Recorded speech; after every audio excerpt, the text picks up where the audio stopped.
When I was 7, I had a really scary experience that I will never forget.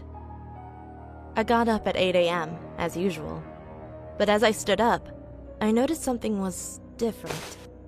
It was very cold, and I felt like someone was watching me.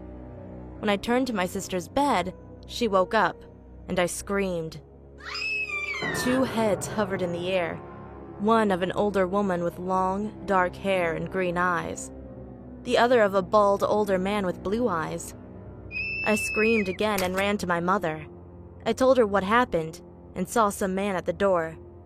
I can't recall what he looked like, but I screamed and hugged my mother when I saw him.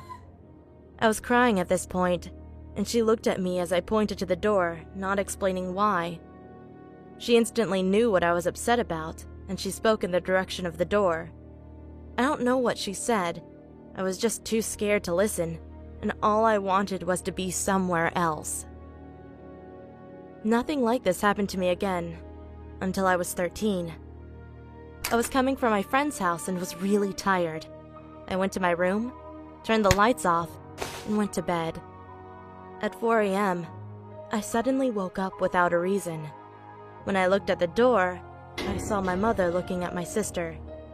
She had lifeless eyes, which reminded me of the incident that happened when I was 7 years old. The heads had the same lifeless eyes as my mother, except her eyes were red and just looked evil. I knew it wasn't my mom. I hid under the blanket, praying that the thing would just go away. When I looked up, it was still there. I prayed again. Then it vanished. I mean, literally vanished. I saw it with my own eyes. That thing grew fainter and fainter until I couldn't see it anymore. When it was gone, I ran to my parents and explained what happened. They believed me and said that if I couldn't go to sleep, I could watch TV or just stay up. I thanked them and went to the living room. Now, I'm 14, and I talked to my mother about the incident that happened 7 years ago. And when I told her what the heads looked like, she seemed very surprised and confused. When I asked her what was wrong, she told me that the description I gave perfectly matched that of my dead grandparents. I don't know if they were really my grandparents, or who that man on the door was,